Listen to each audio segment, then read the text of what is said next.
Bueno, pues continuando con la clase, en este caso 2 del primer capítulo, vamos a hablar ahora sobre los estados de agregación de la materia. Hemos indicado que los más importantes eran el sólido, líquido y gaseoso, pero también tenemos un cuarto estado como el cuarto estado plasmático, y otro conocido, un quinto como el estado condensado de Bose-Einstein, ¿no? Tenemos un estado intermedio o denominado coloidal, ¿ya? Y de los estados mencionados anteriormente, los tres principales vendrían a ser el sólido, líquido y gaseoso, los más importantes, ¿no? Entonces, vamos a quedarnos a analizar estos tres estados de agregación de forma detallada y los vamos a analizar desde el punto de vista macroscópico, ¿ya? Algo que se puede ver, ¿ya? A simple vista. Y desde el punto de vista microscópico, es decir, a nivel molecular. Entonces, podemos diferenciar a esos tres estados importantes, sólido, líquido y gaseoso, desde un punto de vista macro y microscópico.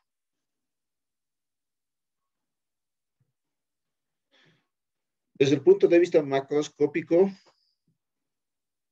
vamos a estudiar características y propiedades de la materia en forma general, ya, según lo perciben nuestros sentidos. Tal es el caso, por ejemplo, del volumen y la forma, principalmente. Vamos a analizar también la compresibilidad. ¿Vamos? Entonces, desde el punto de vista macroscópico, vamos a estudiar estas propiedades. La forma,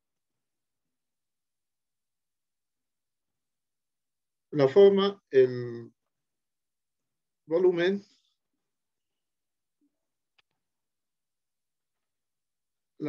el volumen y la compresibilidad. Aquí tenemos los tres estados de agregación, sólido, líquido y gaseoso, ¿no? Vamos con el estado sólido. Los sólidos tienen forma definida y tienen volumen propio. Además de que no pueden comprimirse, ¿ya? Pueden agarrar cualquier trozo de madera o cualquier, en este momento, cualquier sustancia que tengan, van a poder observar que, por ejemplo, no vamos a poder comprimirlo si no lo destruimos, ¿no? Esa es otra característica, ¿no? El volumen es propio, el volumen del sólido no va a cambiar, ¿ya? Así sea un sólido granular, no va a cambiar, va a tener un volumen propio, ¿ya? Y los sólidos generalmente son de volumen de forma definida, ¿no? Por el contrario, el caso extremo sería el estado gaseoso. En el estado gaseoso la forma es indefinida, pues el gas va a adoptar la forma del recipiente que los contiene. Si ustedes tienen, estamos en un ambiente, en un cuarto, pónganse, el aire está ocupando ese ambiente, ¿no? El ambiente que estamos ocupando. ¿Estamos? Si nosotros pudiésemos, por ejemplo, trasladarnos a otro ambiente, vamos a ver que el aire va a también a adoptar la forma de ese ambiente. Por su parte, el volumen también es indefinido en los gases. ¿Por qué? Porque los gases se expanden hasta ocupar la totalidad del volumen del recipiente que los contiene. Van a expandirse hasta ocupar el volumen de su recipiente. Vamos, podemos comprimir todo el aire que tienen en su cuarto en ese momento, sí lo podemos hacer mediante una compresora.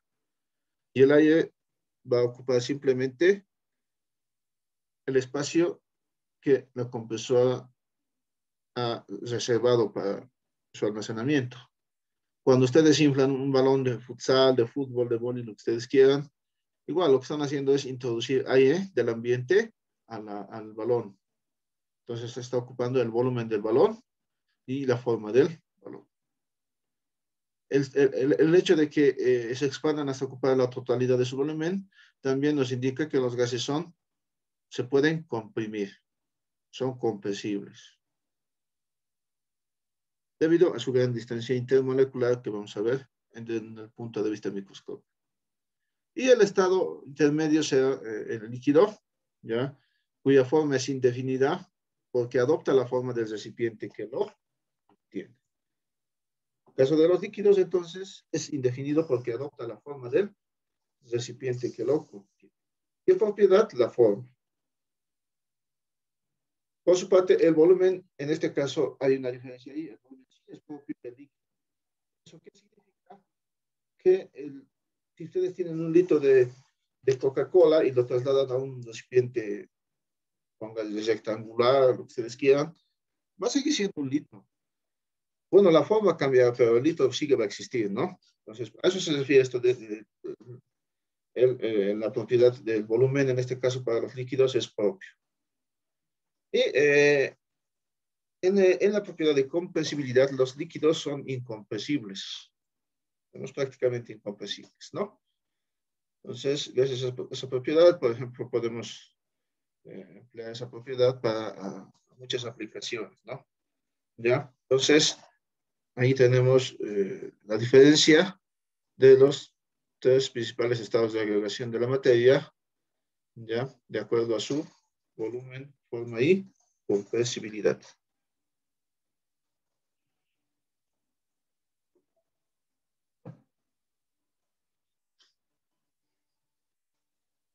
Vamos a analizar a estos tres estados de agregación, ¿ya? Desde el punto de vista microscópico.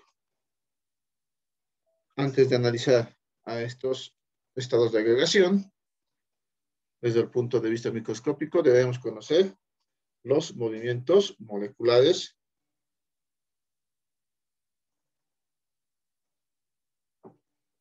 ¿ya? Que se tienen a este nivel.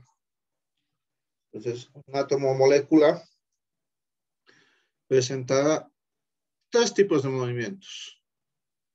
Los movimientos rotacional, vibracional y traslacional.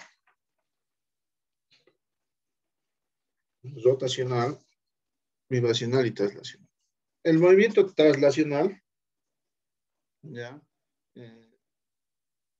Es aquel en el cual las moléculas pueden cambiar de posición en el espacio. Las moléculas están viajando en el recipiente que los contiene, ¿ya? Y ese viaje es al azar, de manera caótica. Y esto se debe a su energía cinética, su alta energía cinética, y esta es característica del estado gaseoso. Es decir, que en el estado gaseoso, el movimiento más importante es el traslacional. También existen los otros movimientos vibracional y rotacional, pero el más importante, el característico del estado gaseoso, es el traslacional. El siguiente movimiento es el rotacional. Es aquel movimiento en el cual las moléculas giran sobre su propio eje. Las moléculas giran sobre su propio eje.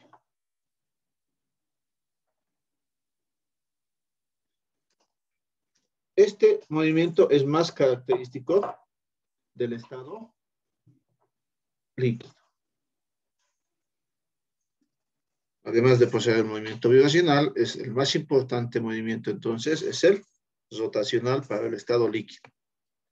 Y por último tenemos el movimiento vibracional, movimiento en el cual los átomos enlazados se acercan y se alejan entre ellos. Esto es característico del estado sólido, cuyas moléculas no cambian de posición, por ello poseen una forma definida. Esto es más característico entonces del estado sólido. Entonces, para el estado gaseoso, traslacional, para el líquido rotacional y para el gaseoso, en este caso, perdón, para el estado gaseoso es el movimiento más importante es el traslacional, para el estado líquido el movimiento más importante es rotacional y para el estado sólido el vibracional, ¿no? Entonces vayamos a definir algunas de las propiedades ya de estos tres estados de agregación de la materia. Desde el punto de vista microscópico, vamos a encontrar propiedades como el movimiento molecular que hemos visto anteriormente, las fuerzas de atracción y repulsión, la distancia intermolecular, el grado de orden molecular y por último la cohesividad. A ver, vamos con el primero, la propiedad de movimiento molecular. En el estado sólido, hemos indicado que el movimiento más importante, característico, es el vibracional. En el estado líquido, el más importante, ojo, vamos a subrayar, como hemos indicado anteriormente, es el rotacional. Pero también existe el vibracional, pero el más importante, el característico, es el rotacional. Por último, en el estado gaseoso, el movimiento más importante es el traslacional, además de existir los otros dos movimientos, pero el característico para el estado gaseoso es el traslacional. Vamos a pasar a la distancia intermolecular.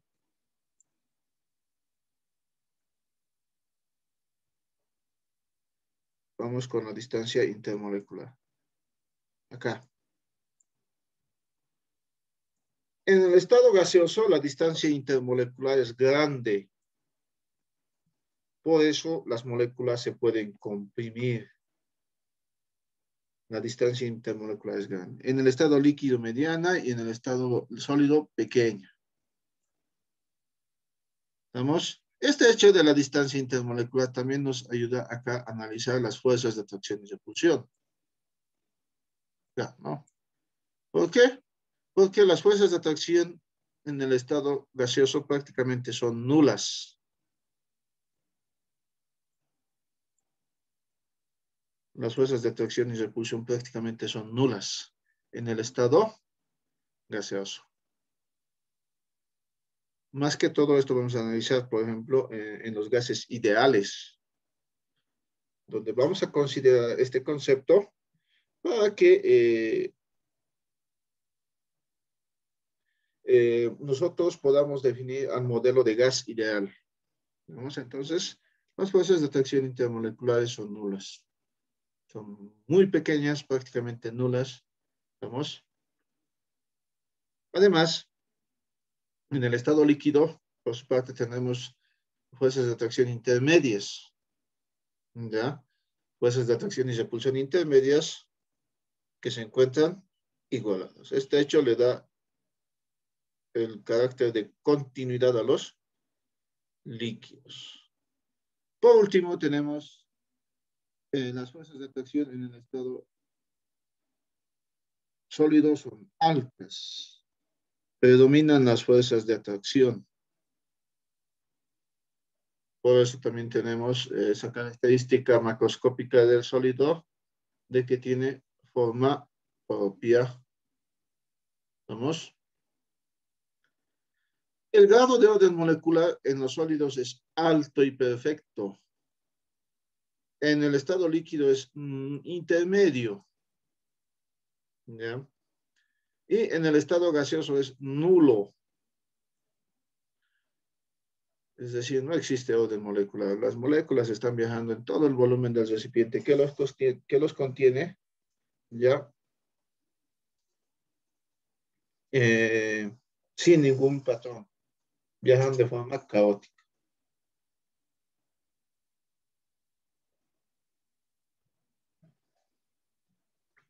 Por último, la cohesividad, ¿ya? Podemos entender la cohesividad como la fuerza de cohesión, ¿ya? Es simplemente la atracción entre moléculas que las mantiene unidas, ¿ya? La fuerza de atracción entre moléculas que mantiene unidas las partículas de una sustancia. La cohesividad es la propiedad de la materia que le da su apariencia de continuidad. esta propiedad se debe a las fuerzas de atracción entre las moléculas, como decíamos anteriormente. Como podemos observar, en los sólidos la cohesividad es elevada. Los cuerpos tienen forma compacta y precisa, ¿ya? Por eso los sólidos son duros y rígidos, ¿no? Después, en el estado líquido, tenemos una cohesividad menor, pero tenemos cuerpos de forma continua, ¿ya? Por eso los líquidos se pueden evaporar y además pueden fluir. Por último, en los gases, esas fuerzas o las fuerzas de cohesividad son casi nulas o prácticamente nulas, ¿no? Por eso su cohesión es inexistente. ¿Estamos? Entonces, tenemos ya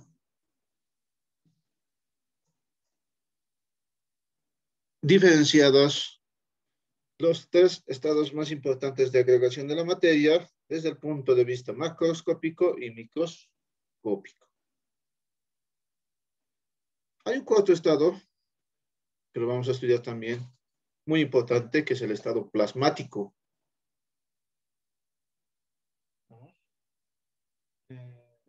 Este cuarto estado está constituido, el plasma está constituido por una mezcla de partículas neutras, iones positivos, ¿ya? Cuando hablamos de iones positivos, estaríamos hablando de átomos o moléculas que han perdido uno o más electrones. Por lo tanto, su carga sería electrones, ya, los cuales tienen una carga. Por ello, el plasma es un estado parecido al gaseoso, pero compuesto por iones, ya sean cationes o aniones. Cuando digo cationes, vamos a ver en el segundo capítulo, se habla de, por ejemplo, iones con carga positiva o iones con carga negativa en el caso de los aniones. Lo vamos a ver con calma. Ingeniero, disculpe, no se Ingeniero, no se le escucha bien. escucha. A ver, a ver.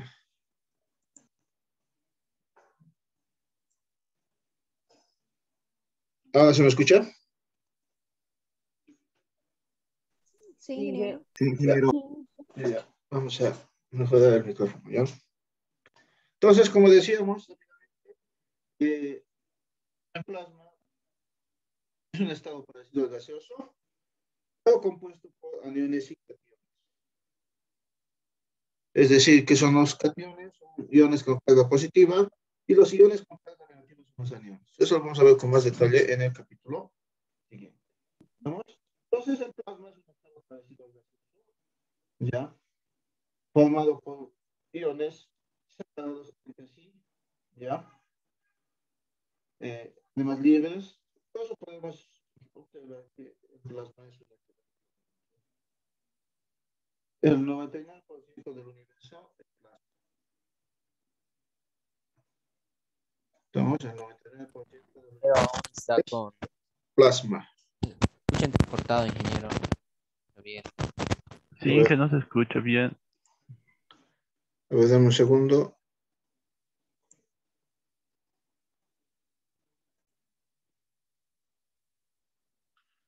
Entonces indicábamos que el plasma, el 99% de nuestro universo está conformado con plasma.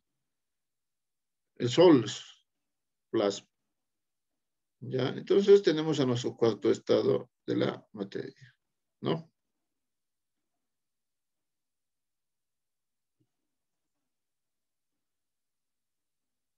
Podemos ver el siguiente estado, el estado condensado de Bose-Einstein, ¿ya? Considerado un quinto estado de materia, y el cual puede ser observado solo a nivel subatómico, ¿ya? Se le denomina condensado debido al proceso de condensación a temperaturas cercanas al cero absoluto. Es decir, que con este estado, o cuando llegamos al cero absoluto, nosotros estaríamos viendo este estado condensado de Bose-Einstein. ¿Vamos? Entonces, se denomina condensación de luz debido al proceso de condensación para el gas ya de partículas subatómicas que poseen ciertas características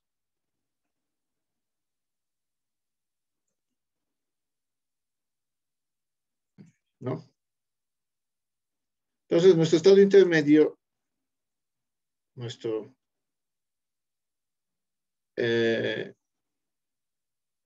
estado intermedio coloidal se caracteriza porque tiene una fase continua y otra dispersa, ¿ya? Generalmente las partículas que se dispersan en el fluido no son solubles en ese fluido, ¿ya? Pero son suficientemente pequeñas para dispersarse en el recipiente. ¿Vamos? Entonces, tenemos nuestro estado intermedio o coloidal. Pasaremos ahora a analizar los cambios de estado. Vamos a encontrar nosotros, de acuerdo a los tres estados de gradación más importantes de la materia estudiados anteriormente, vamos a encontrar nosotros los siguientes cambios de estado. Estos cambios de estado se van a producir generalmente por la absorción o la liberación de energía, generalmente en forma de calor. ¿Vamos? Nosotros le adicionamos o le proporcionamos energía calorífica, por ejemplo, al agua, para que ésta se convierta en agua en estado gaseoso, por ejemplo. Si tenemos vapor de agua, agua en estado gaseoso, y les reducimos la temperatura a una temperatura menor a su punto de ebullición, obtendremos, por ende, que el vapor se va a condensar al estado líquido. ¿Estamos? Entonces, adicionando adicionando calor, vamos a poder obtener un cambio de estado, lo anterior, lo inverso también, ¿no? Cambio de estado es el proceso, nos indica, mediante el cual las sustancias pasan de un estado de gradación a otro. El estado de la materia depende de las fuerzas de cohesión que hemos analizado anteriormente, la cual hace que las moléculas se mantengan unidas, ¿no? La modificación de la temperatura o de la presión modificará dichas fuerzas de cohesión, pudiendo provocar esos cambios de estado. Entonces, cuando hablamos de aquello, estamos indicando eso, ¿no? La modificación de la temperatura nos indica que vamos a adicionar o vamos a disminuir la energía calorífica de un sistema, ¿no? Ahí tenemos nuestros cambios de estado. Podemos iniciar, por ejemplo, con el estado líquido. Ya, si nosotros adicionamos calor al líquido, vamos a obtener que el líquido va a pasar al estado gaseoso. A este proceso se le denomina vaporización. ¿Estamos? Cuando nosotros adicionamos, por ejemplo, si partimos del estado sólido y adicionamos calor al estado sólido, ya directamente podríamos llegar del estado sólido al estado líquido mediante el proceso de fusión, ¿no?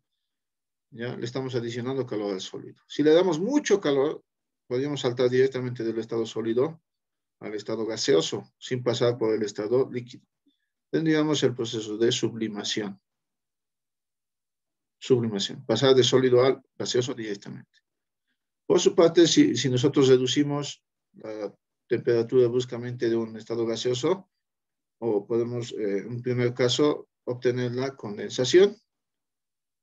Y si lo hacemos directamente, el proceso será la sublimación inversa o deposición, pasar de gas a sólido. Y por el paso del líquido al sólido, nosotros entenderemos que este esta operación se denomina la solidificación, ¿no? Este cambio de estado de pasar de sólido a líquido, ¿no? Entonces, estos son los cambios de estado. Estos ocurren por la modificación de la temperatura, como hemos indicado, ¿ya? O la presión. ¿Vemos? Principalmente la temperatura, pues estas modificaron las fuerzas de atracción o cohesión, ¿ya? Las cuales van a provocar ese cambio de estado. Pasaremos a otro punto, es relacionado con el concepto de sistema O y fase.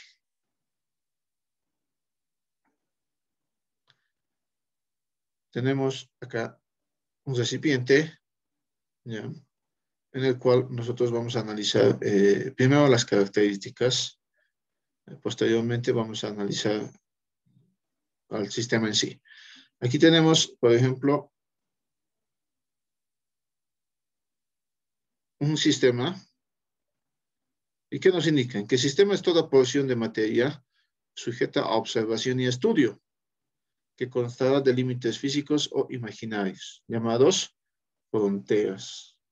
Aquí tenemos un sistema que consta de límites fijos o imaginarios, dice. Límite físico, perdón, físico, el recipiente. Ese es el límite de nuestro sistema en estudio. Lo que está fuera del recipiente, que es el límite físico, es el entorno. Siempre va a existir, entonces, un entorno al estudio de nuestro sistema. Y por la parte superior observan que no hay nada. No hay nada acá arriba. Entonces será un límite imaginario hasta acá. ¿Vemos? Esos límites físicos o imaginarios se llaman fronteras que los separan del medio ambiente circundante. ¿Qué tenemos en el recipiente? Podemos observar una fase líquida, una fase sólida, ya hemos indicado los límites, ¿ya? También estamos encontrando, por ahí no se nota muy bien, hielo, ¿ya? Entonces, el sistema va a ser esa porción que nosotros vamos a limitar y vamos a estudiar. Para un médico, el sistema, por ejemplo, son ustedes, ¿ya? Porque nos analiza, ver qué tenemos, nuestra temperatura es adecuada, nuestra presión, etcétera, ¿no? Entonces, para un médico será el sistema de nosotros. Para una persona que está estudiando el punto de ebullición del agua, será, por ejemplo, el recipiente donde se encuentra el agua, ¿ya? Y donde vamos a estudiar, ¿no? Para un biólogo, por ejemplo, que se dedica, pónganse a estudiar la cantidad de ciertas especies en un ecosistema, en una región, que hacen los biólogos, los que van a estudiar ambiental, por ejemplo, ¿no? Los primeros semestres van a ir a estudiar una cierta región, pónganse, van a empezar a delimitar su región, pónganse, puede ser un área de 2 por 2 metros o de 10 metros cuadrados, etcétera. Van a delimitar y van a estudiar qué especies se encuentran ahí, qué habrá, mariposas, abejas, hormigas, etcétera, ¿no? Entonces, es su sistema, ustedes lo están definiendo. Los límites ustedes los están definiendo, ¿no? Entonces, el sistema es toda porción de materia sujeta a observación y esto. Ahora vamos a ver qué es fase. Fase es toda porción del sistema o materia química y físicamente homogénea. O sea, igual, a simple vista se tiene que observar que físicamente es homogénea, única. Ahí tenemos 3 tipos de casos. En el primer caso, habíamos estudiado ya un poquito. Hemos indicado que la sal se disuelve en agua, ¿verdad? Entonces, si ustedes disuelven, pónganse una 4 cucharilla en una tacita. Observaron que prácticamente sigue siendo agua. El sabor ya será diferente, ¿no? Pero a simple vista ustedes van a poder observar que solo tienen una fase líquida, pues la sal se ha disuelto en este solvente o disolvente, ¿no? Entonces, tenemos una sola fase. Obvio, tenemos 2 componentes, que es la sal y el agua, ¿no? Vamos con el siguiente caso. Observen ustedes, tenemos un recipiente con hielo y agua. Ustedes a simple vista, si ustedes colocan hielo a un recipiente, van a observar con agua, van a observar claramente que el hielo se nota, ¿no? Se observa a simple vista. Como se puede diferenciar el hielo del agua, ya en un inicio, entonces tenemos un sistema con dos fases. Una fase sólida, que sería el hielo, y una fase líquida. ¿Vamos? Pero tenemos un solo componente, H2O, agua, porque hielo es H2O, agua es H2O, ¿no? Ojo, hay que saber diferenciar, ¿no? Por último, tenemos un sistema en el cual hemos mezclado aceite y agua. Ustedes también a simple vista van a poder observar que el aceite no se va a mezclar con el agua, no se va a disolver como la sal en el agua, ¿no ven? Forman dos capas. El aceite, por su menor densidad, se lleva a la parte superior, ¿ya? Va a formar una fase. Y el agua, en la parte inferior, formará otra fase. Tenemos dos fases en este primer en el recipiente, ¿no? Que está al lado izquierdo. ¿Estamos? Dos fases. Aunque sean líquidas, pero son dos fases. Y tenemos dos componentes, aceite y agua. Entonces, tenemos que saber diferenciar fase, ¿ya? Fase es toda porción del sistema química y físicamente homogéneo. Los cambios de estado, como hemos visto en el caso 2, ahí el hielo y agua, los cambios de estado son sinónimos de cambios de fase, ¿ya? Son fenómenos físicos, ya, los cambios de estado. Ya, entonces un cambio de estado es sinónimo de cambio de fase, simplemente, ¿no?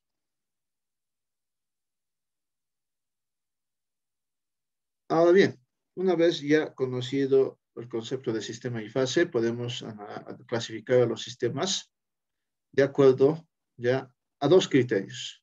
De acuerdo al número de fases, ya sabemos que es el número de fases, y de acuerdo a su capacidad de intercambio, ya, de energía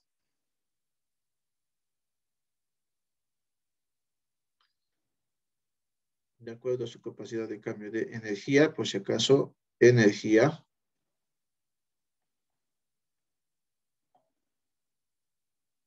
Y de acuerdo a su capacidad de intercambio de masa o materia, ¿no?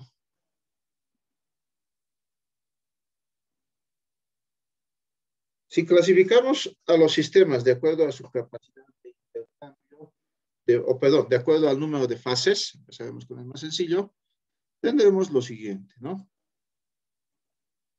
De acuerdo al número de fases, vamos a tener sistemas homogéneos y sistemas heterogéneos. Hace rato ya hemos visto esta diapositiva. Esto es un sistema homogéneo, porque tenemos una sola fase. Esto es un sistema homogéneo. Se observa a simple vista una sola fase. Estos dos casos, aceite y agua, y hielo y agua, son sistemas en este caso heterogéneos, porque a simple vista vamos a observar mínimamente dos fases. Entonces, estos son sistemas heterogéneos. Un sistema homogéneo presenta una sola fase. Tal es el caso del agua o sal con, en este caso, agua con azúcar o agua con sal, por ejemplo, ¿no? Por el otro lado, los sistemas heterogéneos son aquellos que presentan más de una fase. Hemos visto el ejemplo claro, el agua y el aceite. Simple vista se observan esas fases, ¿no? Por el otro lado, si clasificamos a la materia de acuerdo a su capacidad de intercambio de energía y materia, vamos a toparnos con tres tipos de casos. Los sistemas cerrados, abiertos y aislados. Los sistemas abiertos son aquellos que intercambian materia y energía.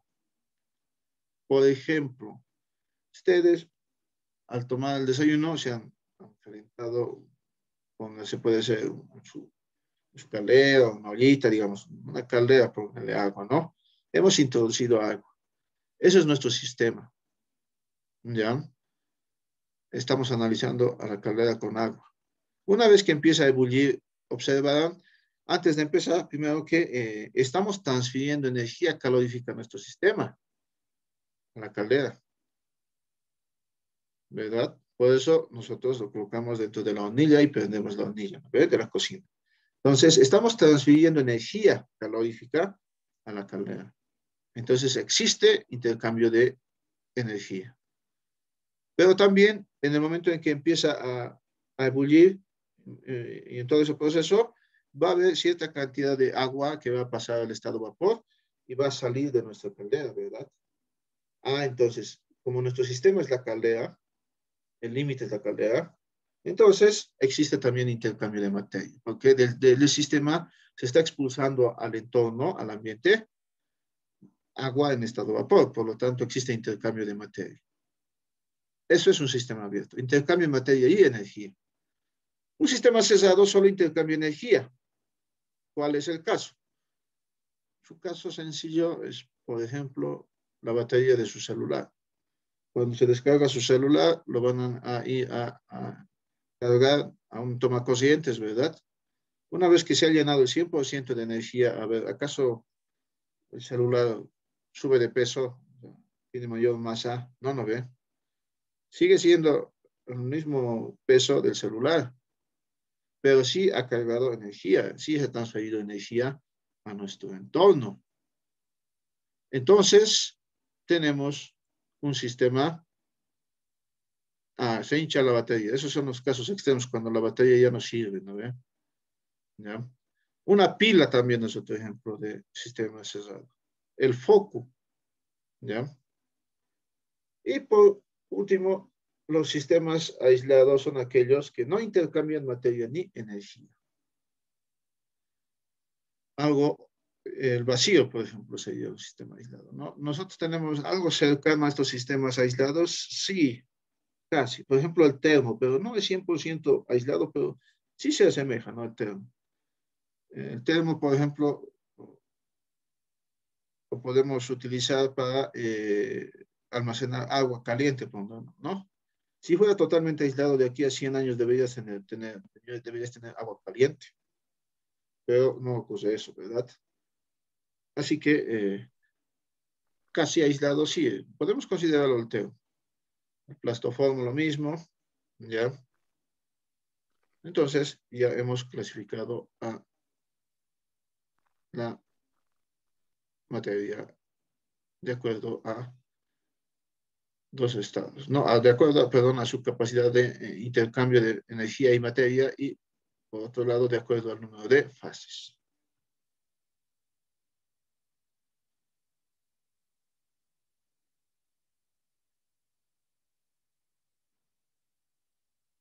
Hemos visto esos casos.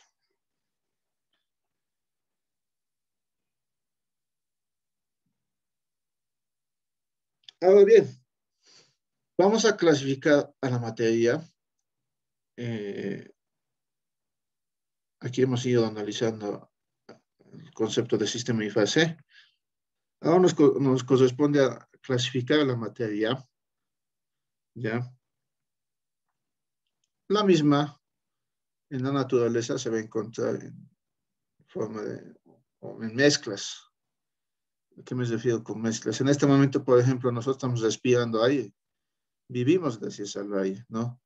Pero ¿de qué está compuesto el aire? El aire es una mezcla de oxígeno, nitrógeno, argón, y cuando nosotros exhalamos, por ejemplo, dióxido de carbono en el momento de respirar, tenemos también ese dióxido de carbono. Gracias al dióxido de carbono, así tengamos estos, por ejemplo, los problemas de los cambios climáticos, etcétera, el efecto invernadero, todo aquello. Gracias al dióxido de carbono es que existe vida en este planeta, ¿no?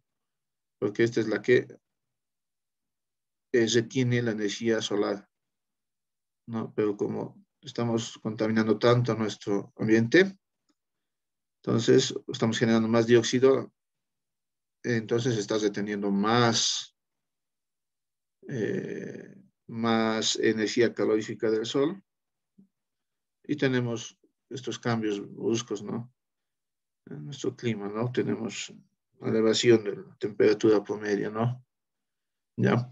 Entonces, y a nosotros, ¿qué nos interesa del aire? No nos interesa el nitrógeno, el argón, el dióxido de carbono. No, nos interesa solamente el oxígeno. nosotros respiramos, exhalamos o inhalamos aire, pero nosotros asimilamos y necesitamos solo el oxígeno, porque para realizar nuestras funciones vitales, es decir, tengamos vida, nosotros vamos a aspirar oxígeno. Ese oxígeno va a reaccionar con, como decíamos el día de ayer, con energía calorífica interna, perdón, la energía almacenada gracias a los alimentos. Vamos a tener una reacción de combustión y vamos a producir dióxido de carbono y agua. Y exhalamos nosotros vapor de agua y dióxido de carbono en cada momento que respiramos, ¿no? Entonces, no nos sirve el nitrógeno, nos sirve el oxígeno. Entonces, en la naturaleza las sustancias están en mezclas, ¿no? No, en unas ocasiones podríamos encontrar sustancias puras, ¿no? Pero en general vamos a encontrar mezclas, ¿no? Ya el agua de mar, por ejemplo, agua que no solamente agua, sino tenemos sales, etcétera, ¿no? Y otras sustancias. Entonces, en la naturaleza encontramos mezclas. ¿Mezclas de qué? De sustancias puras. Estas sustancias puras pueden ser compuestos, como por ejemplo el agua, H2O, pero también esa agua está compuesta de elementos. De elementos. ¿Estamos?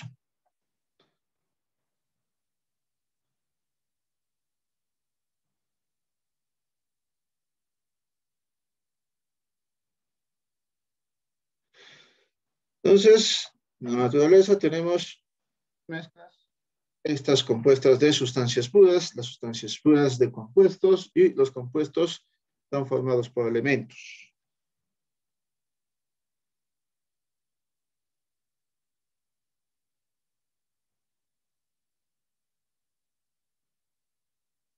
Sustancias puras, y a partir de ahora sustancias, ya son materia que tiene composición fija, constante y definida, y propiedades que las distinguen. Son materia que tiene una composición fija, constante y definida, y propiedades que la distinguen. Cuando hablamos de sustancias puras, vamos a tener en cuenta acá a los elementos y a los compuestos.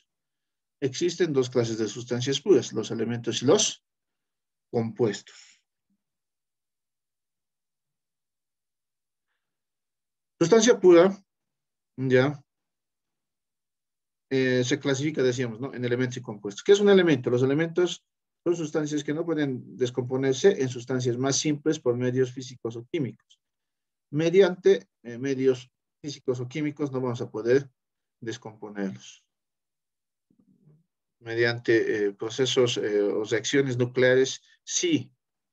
Por ejemplo, una reacción nuclear, el uranio, para producir energía, pasará a convertirse en plutonio, otra sustancia, otro elemento, ¿no? Entonces, eso es pero a nivel, en otra que no nos corresponde, ¿no? Nosotros solamente estamos viendo procesos o fenómenos físicos y químicos, es decir, reacciones químicas a lo que llevamos, ¿no? Entonces, los elementos no se van a poder transformar en otros elementos por medios físicos o químicos. ¿Ya?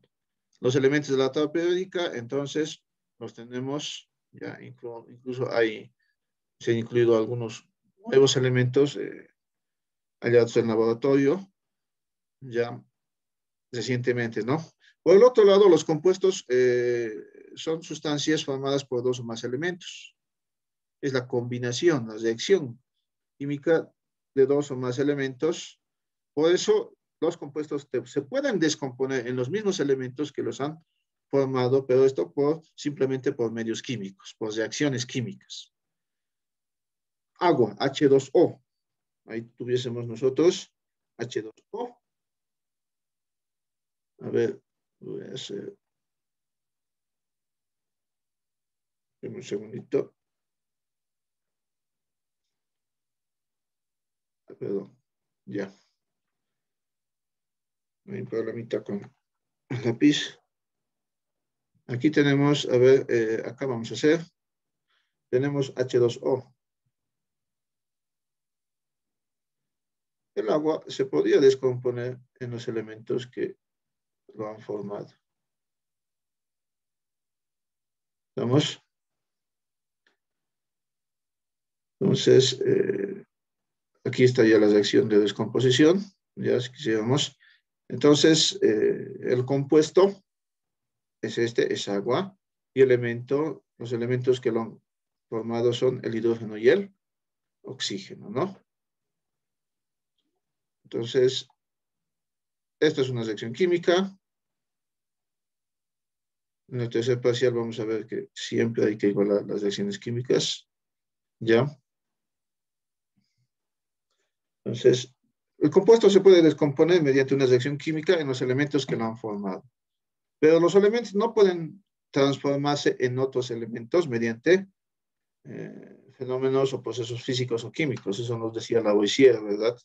En la naturaleza la materia no se queda ni se destruye, solamente se transforma, excepto en reacciones nucleares. ¿Ya? Entonces, bueno, ese excepto lo hemos incluido posteriormente, ¿no? Entonces acá tenemos que saber diferenciar entre elemento y compuesto, ¿no? Vamos con el concepto de mezcla y combinación.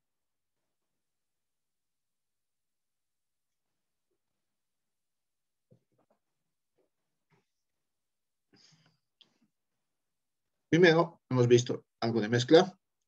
Definiremos a la misma.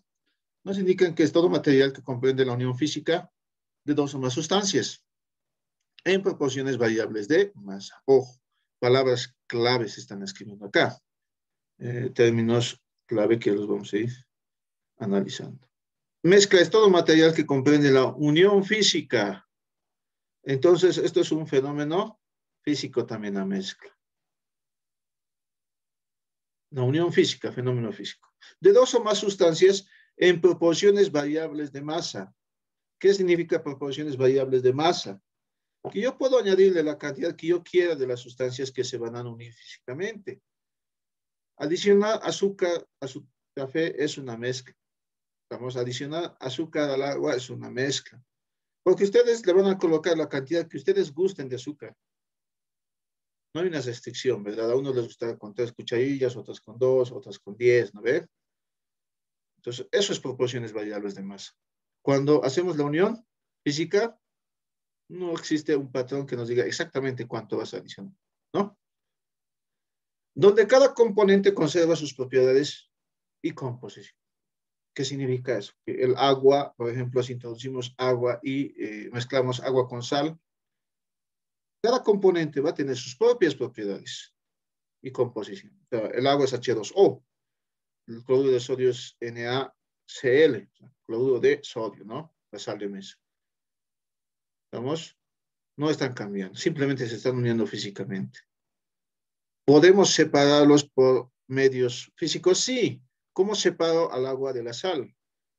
Hago hervir esa agua con sal hasta que todo el vapor, el agua líquida se vuelva vapor y lo que me va a quedar en el recipiente es la sal. ¿Vamos?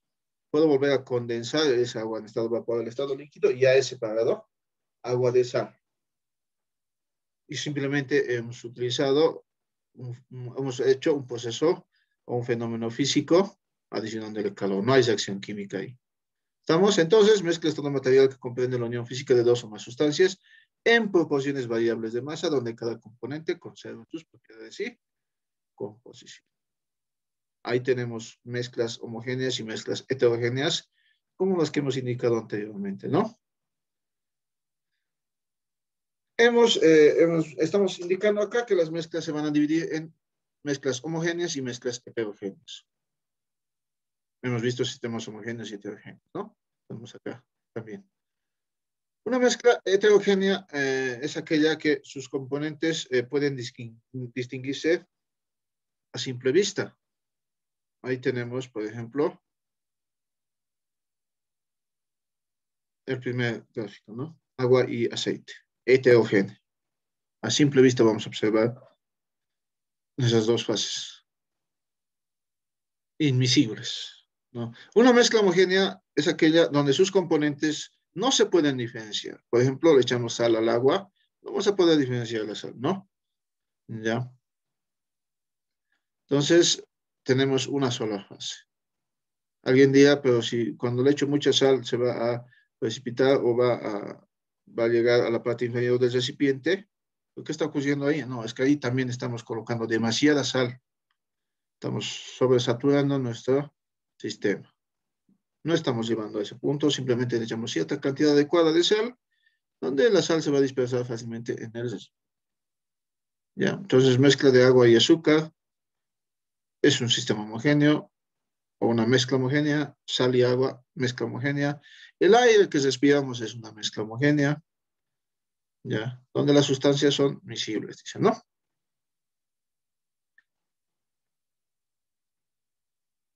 Entonces, cuando veamos mezclas, vamos a ver problemitas de densidades, ya vamos a tener los primeros problemitas. Entonces, las mezclas en estado líquido las vamos a denominar solución, por si acaso.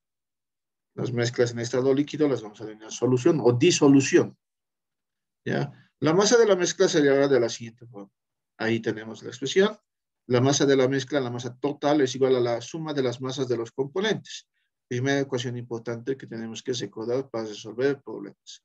La masa total es igual a la suma de las masas de los componentes de la mezcla.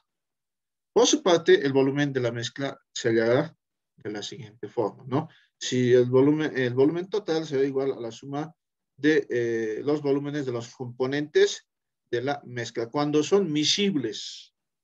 Cuando son miscibles. ¿Vamos? El volumen total o volúmenes aditivos, les dicen a veces en los problemas. Ya el volumen total es igual al volumen de los componentes que componen la mezcla.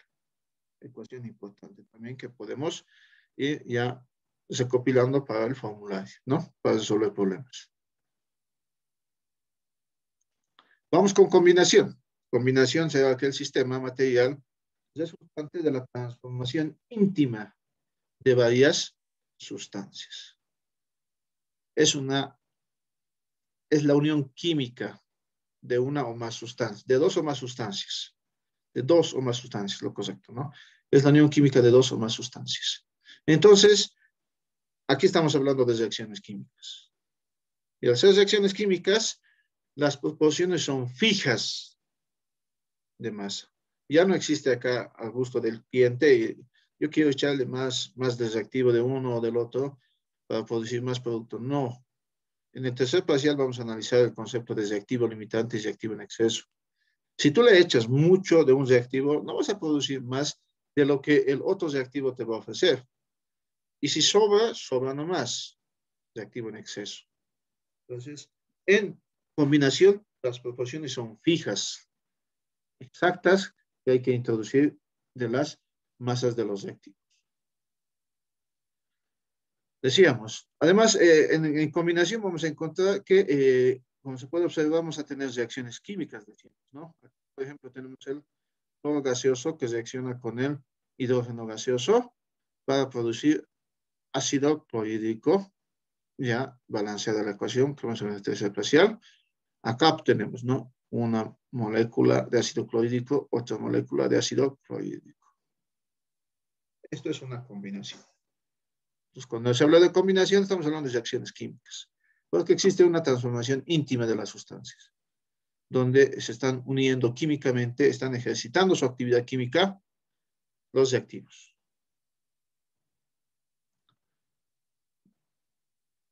Ya, vamos a formar, nos indican, nuevos productos cuyas propiedades son totalmente diferentes a las de los reactivos.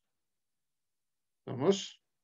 Cuyas propiedades son totalmente diferentes a las de los reactivos. Si hago reaccionar agua con oxígeno, voy a tener agua oxigenada. Son totalmente diferentes esas sustancias, ¿no? El agua con el agua oxigenada tienen propiedades totalmente distintas, ¿no?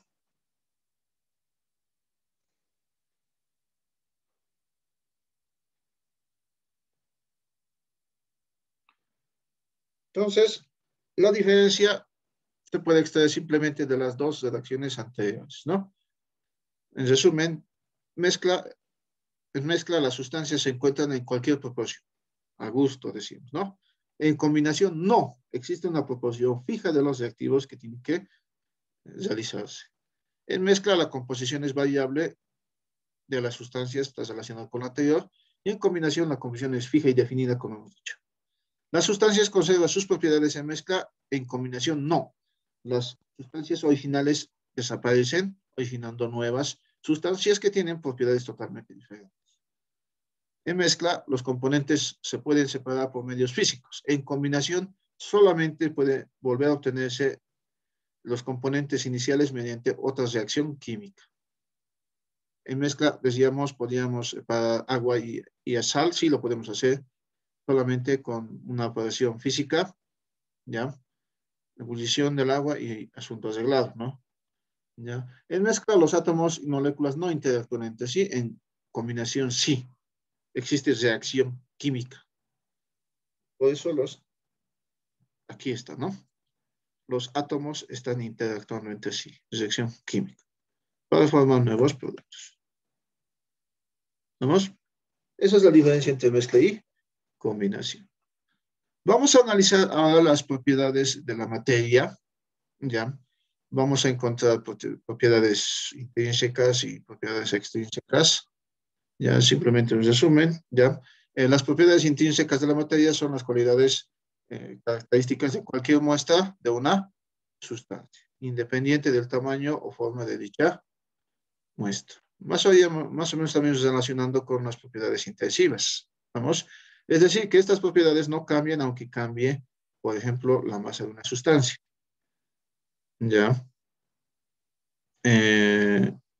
Tenemos a la densidad, color, ya no van a cambiar, ¿no? Si nosotros cambiamos de masa. Ustedes hagan una hoja de papel, dividan entre 10 partes, van a ser el mismo color, ¿no ve? Eso es esta propiedad, a eso se refiere esta propiedad. Por el otro lado, las extrínsecas son las cualidades que no son características de la sustancia propiamente dicha y están relacionadas con la cantidad de materia.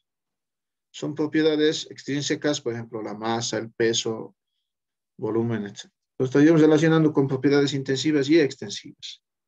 ¿Estamos? Intensivas y extensivas, ¿no? Las propiedades intrínsecas de la materia y extrínsecas de la materia, hemos dicho, ¿no? Las propiedades de la materia simplemente, ¿no? Estamos describiendo en general todas, no las estamos separando, por si acaso. Ya se ha separado anteriormente. Estamos analizando aquí las propiedades extrínsecas e intrínsecas de la materia. Ojo, ¿estamos? Tenemos a la masa, una propiedad de la materia, ¿ya? En este caso, extrínseca, nuevamente. Ojo, no esto, podemos colocar propiedades de la materia, además, ¿ya? No, cuidado que se confunda. Acá. Acá. ¿Estamos? Lo que estamos mezclando ya todas las propiedades más conocidas, ¿ya? Entonces, propiedades de la materia simplemente, ¿no? ¿Qué propiedades tenemos a la masa? Es la cantidad de materia que tiene un cuerpo o sustancia. Ese valor no va a variar con la posición, altura, ni en un lugar de la Tierra o la Luna, ¿no? Es un escalar, no es un vector, recordemos, en física, ¿ya? Y sus unidades son kilogramos, gramos, toneladas, libras, onzas, etc. El peso es la fuerza con la que un cuerpo es atraído hacia el centro de la Tierra. Es un vector, recordemos, ¿no? ¿Y por qué es atraído? Por acción de la aceleración de la gravedad, ¿no?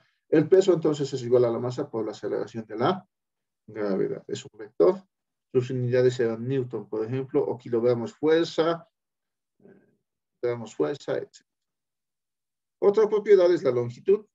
Simplemente es la distancia entre dos puntos. El volumen, el espacio ocupado por un cuerpo material. En el sistema internacional, sus unidades son metros cúbicos. Ya, entonces nuevamente aquí vamos a tachar para que no se confundan. Ya, propiedades de la materia simplemente, ¿no? Ahí. Ya, hemos hablado del volumen. Te van a memorizar, sí o sí, las fórmulas para hallar por lo menos el volumen de los cuerpos planteados acá. Tienen que saber de memoria el volumen de un cilindro. ¿Cuál es el volumen? Pi radio al cuadrado por la altura. Tienen que saber de memoria el volumen de una esfera. Eso es igual a 4/3 de pi por el radio al cubo. El volumen de un cono es el volumen del cilindro tercios, como pueden observar. Es decir, pi radio al cuadrado por la altura sobre 3. El volumen de un cubo, lado al cubo, el volumen de un prisma base por altura. O multiplicamos cada lado, ¿no? Ancho, largo y alto, y tenemos ese volumen. La pirámide dividir el volumen del prisma tercios también, ¿no? De manera similar. Entonces, de memoria tienen que saber estos volúmenes por si acaso está proporcionando acá. De memoria. Los volúmenes proporcionados acá. ¿Estamos? Ahora sí vamos a hablar de propiedades intrínsecas. Estaríamos hablando en un primer caso de la densidad. Densidad absoluta.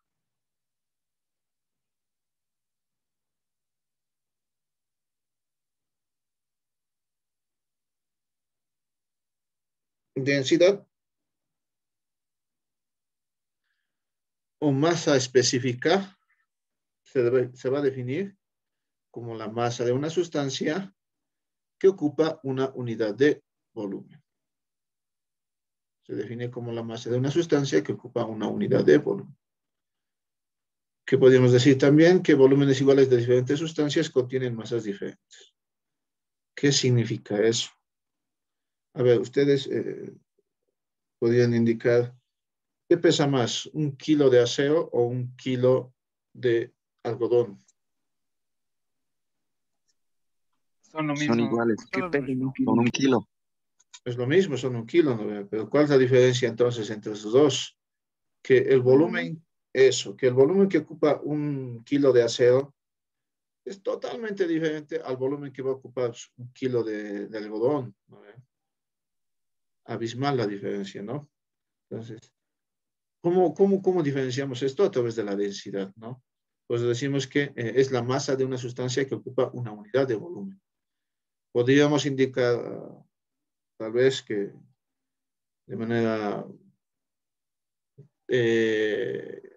podríamos diferenciar las sustancias. Por ejemplo, si yo digo que esta sustancia es más pesada que la otra, estaríamos diciendo indirectamente que tiene una mayor densidad.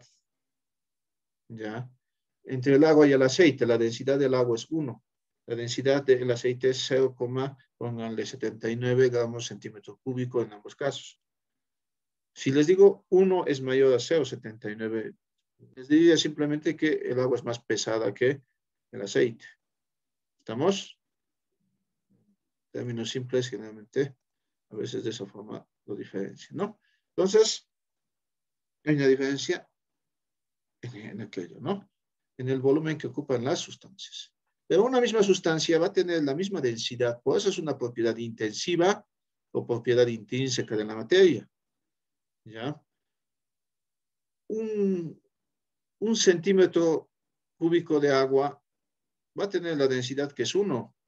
Agarren una olla de agua, van a medir la densidad, les va a salir 1. Agarren un océano de agua, la densidad les va a salir 1. ¿Estamos? Entonces, la densidad es igual a la masa sobre el volumen. Masa sobre volumen. Para una sustancia pura o para una mezcla. Si yo tengo agua, ¿puedo hallar su densidad? Sí, dividiendo su masa sobre su propio volumen de esa agua. Hallo la densidad. Para alcohol, lo mismo. Divido su masa, la masa del alcohol, sobre el volumen del alcohol. Si mezclo agua y alcohol, ¿puedo hallar la densidad de la mezcla? Sí. La densidad de la mezcla será masa de la mezcla sobre el volumen de la mezcla. Pero hace rato hemos hablado de dos ecuaciones, ¿se acuerdan? La masa de la mezcla y el volumen de la mezcla es igual a que la masa de la mezcla es igual a la suma de las masas de las sustancias que intervienen en la mezcla. El volumen de la mezcla será la suma de las sustancias, de los volúmenes de las sustancias que están en la mezcla. Otra ecuación que tenían que saber sí o sí para ir resolviendo problemitas. ¿Vemos? Acá en el cubo podemos observar que la densidad también, ya sea de estos n cubos, va a ser la misma que la densidad de este cubito, porque son la misma sustancia. ¿Vemos? Entonces, propiedad intensiva no depende de la cantidad de materia, ¿ya? Una de ellas es la densidad. Analizaremos más a la densidad. La densidad de un cuerpo está relacionada con su capacidad de flotar. El cuerpo va a flotar si su densidad es menor, ¿ya?, al de una sustancia. Generalmente a veces tenemos problemitas conceptuales teóricos en sus exámenes. Ojo, en esa parte, ¿no? A ver, ¿qué significa esto? Si nosotros nos dicen un cuerpo flotará si su densidad es menor que la de la sustancia. Por ejemplo, la madera flota sobre el agua. Tendrá entonces la madera, ciertos tipos de maderas, ¿no? Tendrán una densidad menor a la del agua. El plomo se va a hundir en el agua. ¿Por qué? Porque el plomo tendrá una mayor densidad que la del agua. Y la madera tendrá una densidad menor. Ahí tenemos, por ejemplo, ya otros ejemplitos, ¿no? Aquí estamos mezclando, por ejemplo, con agua, el huevito se va a introducir dentro del recipiente. Con agua con sal, observaremos que vamos a tener que calcular la densidad de la mezcla y podemos obtener otro caso, ¿no? En cualquier caso, si flota el huevo, significa que su densidad es menor a la densidad de la mezcla, en este caso, agua con sal, ¿no? Y, ojo, la sustancia que tiene menor densidad siempre va a subir a la parte superior, siempre se va a ubicar en la parte superior, pero ¿no? En este caso, el aceite tiene una densidad menor a la del agua y el agua tiene una densidad menor a la de la arena. Entonces, siempre va a existir aquello. ¿Estamos? Vamos a ver el concepto de densidad relativa.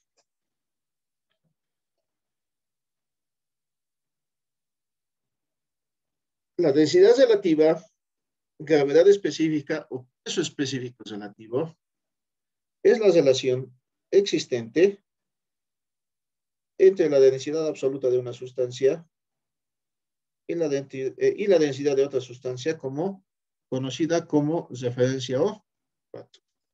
La densidad relativa, nuevamente se van a recordar, gravedad específica o peso específico relativo, son lo mismo, es la relación existente entre la densidad absoluta de una sustancia y la densidad de otra, conocida como referencia o patrón. Pero tenemos que saber diferenciar. En los líquidos y los sólidos, la sustancia patrón va a ser el agua. O sea, vamos a dividir, para hallar la densidad relativa, vamos a dividir sobre la densidad del agua. En los gases, vamos a dividir sobre la densidad del aire. Hay una diferencia ahí. En general, la densidad relativa es igual a la densidad absoluta de la sustancia sobre la densidad de la sustancia patrón. Nuevamente, en líquidos y sólidos, el agua es la sustancia patrón. En gases, el aire. La densidad relativa no tiene unidades, es adimensional. Pero aquí veremos entonces algo más.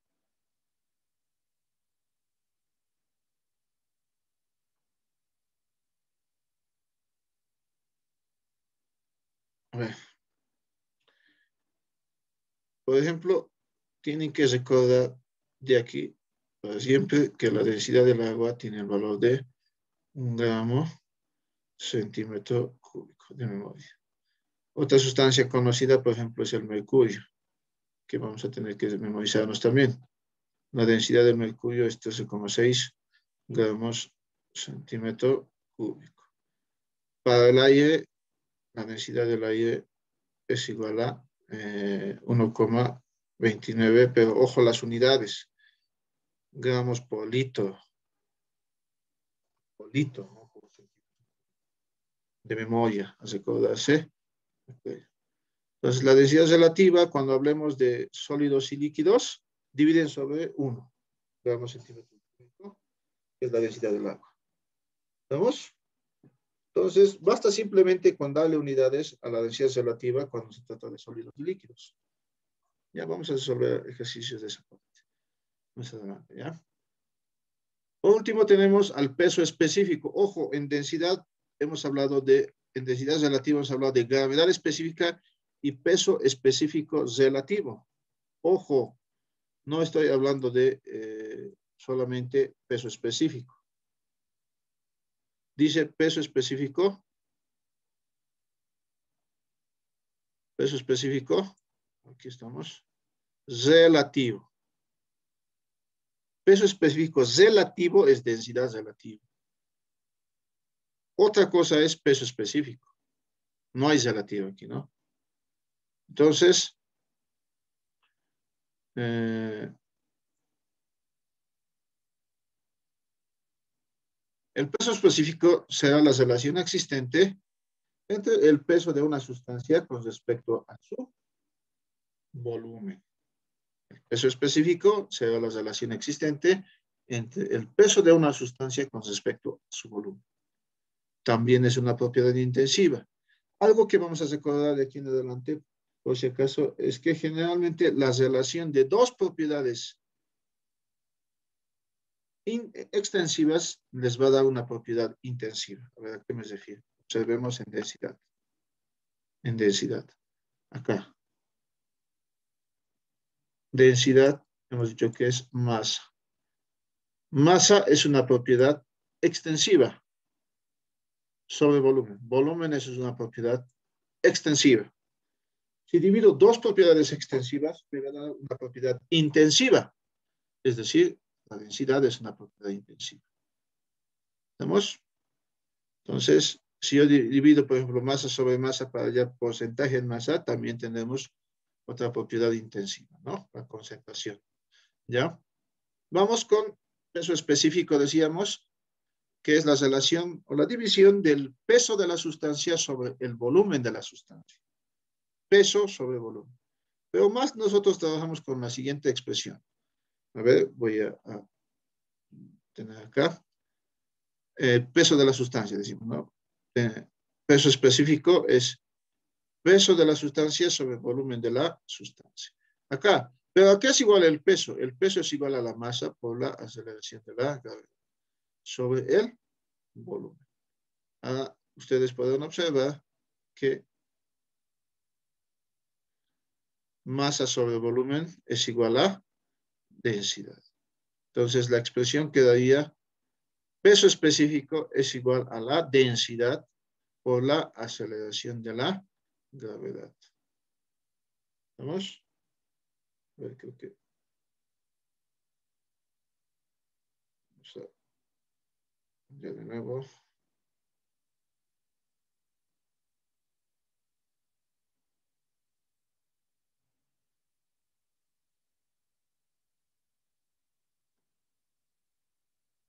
Entonces, el peso es igual, peso específico es igual a la densidad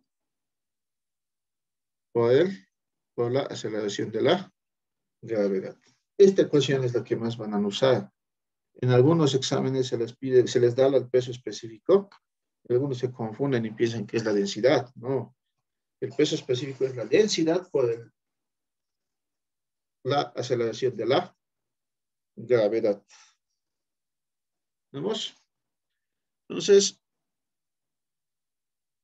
con eso estaríamos concluyendo con mi persona. Ya, no sé si ha ingresado su auxiliar. Maciel está por ahí.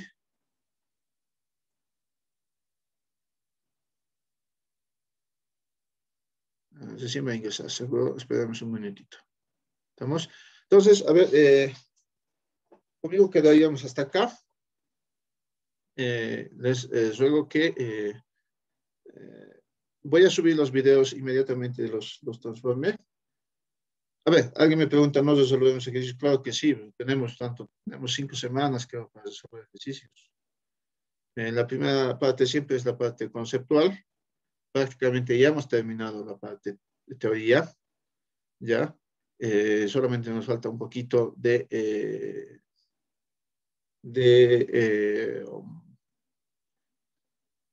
conceptos de calor y temperatura y empezamos a resolver ejercicios. El siguiente viernes ya vamos a resolver ejercicios, por si acaso, ya, tanto de densidades, factores de conversión y temperaturas, ya, el siguiente viernes. Los PDFs, los voy a corregir, tengo que aumentar unos detallitos más. Les voy a pasar, denme hasta el día de hoy, les voy a pasar el documento, el texto que les había indicado, ya.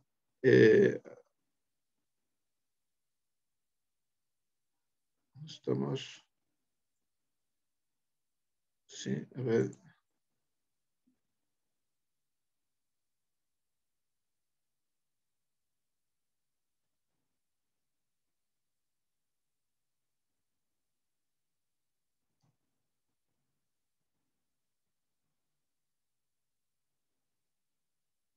Ya, creo que se puede, entonces, mostrarles de acá. El texto, ¿no? Acá, como les decía, lo único que me faltaría aquí es complementar con algunos problemitas resueltos, ¿ya? Entonces, les voy a proporcionar el texto. Denme hoy día, hasta la noche les envío el texto, ¿ya? Que corresponde a todo el capítulo 1. Nos estamos quedando acá. El siguiente capítulo que vamos a ver, no capítulo, sino punto que vamos a ver serían los factores de conversión, ¿ya? Después vamos a ver el tema de calor y temperatura. Esto no nos falta, ver estos conceptos de calor y temperatura, y ya empezamos a resolver ejercicios.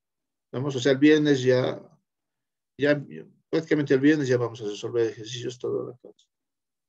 ¿Estamos? Entonces, con su auxiliar ya van a empezar a resolver los factores de conversión, ya, a partir del día de hoy. Como les indicaba, las clases mías son los viernes de 7:30 a 10:30, y con su auxiliar, Maciel, son los sábados. Bueno, los sábados yo paso de 7:30 a 9 y su auxiliar Maciel pasa de 9 a 10:30. ¿Estamos? Entonces, Maciel, ya te encuentras, ¿no? En sala. Sí, ingeniero, aquí estoy. Ya.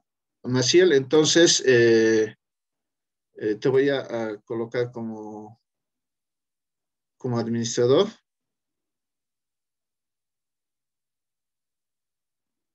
Un segundito.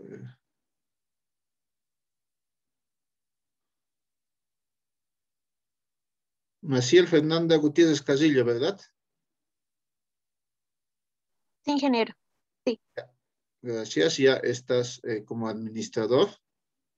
Entonces, yo los dejo con Maciel. Nos vemos el siguiente jueves, que digo viernes. Los videos, por si acaso, de la clase de hoy me estaba olvidando, tengo que... Un segundito.